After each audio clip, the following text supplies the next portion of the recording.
नमस्कार मंडळी, स्वागत आहे तुमचं आमच्या चॅनलमध्ये।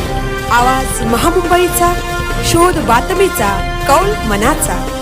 चला तर मग आमचे चॅनल लाईक करा, शेअर करा आणि सबस्क्राइब करा। धन्यवाद। ट्रकमधील डिझेल चोरी करणाऱ्या दुकलीला पनवेल तालुका पोलिसांनी घेतले ताब्यात। पनवेल जवळील बई पुणे एक्सप्रेस हायवेवरील एमिटी युनिव्हर्सिटी येथील ट्रक पार्किंगमध्ये उभ्या असलेल्या ट्रकमधील डिझेल चोरी करणाऱ्या दुकलीला पनवेल तालुका पोलिसांनी गुन्ह्यात वापरलेल्या गाडीसह चोरीचे डिझेल असा मिळून जवळपास 1,62,600 रुपयांचा मुद्देमालासह ताब्यात घेतले आहे।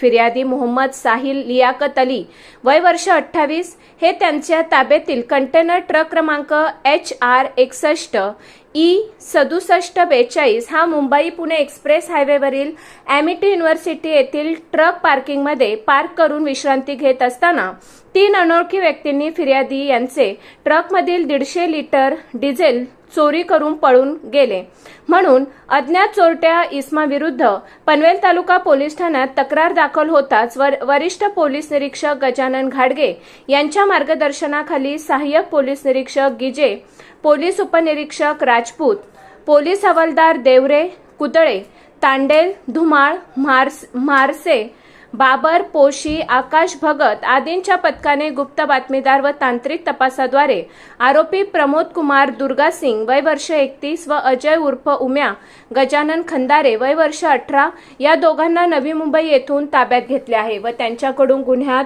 वापरलेली सफेद रंगाची स्विफ्ट डिझायर व 140 लिटर डिझेल असा मुद्देमाल हस्तगत केला आहे। आवाज महामुंबईचा चॅनेलसाठी संजय कदम, पनवेल।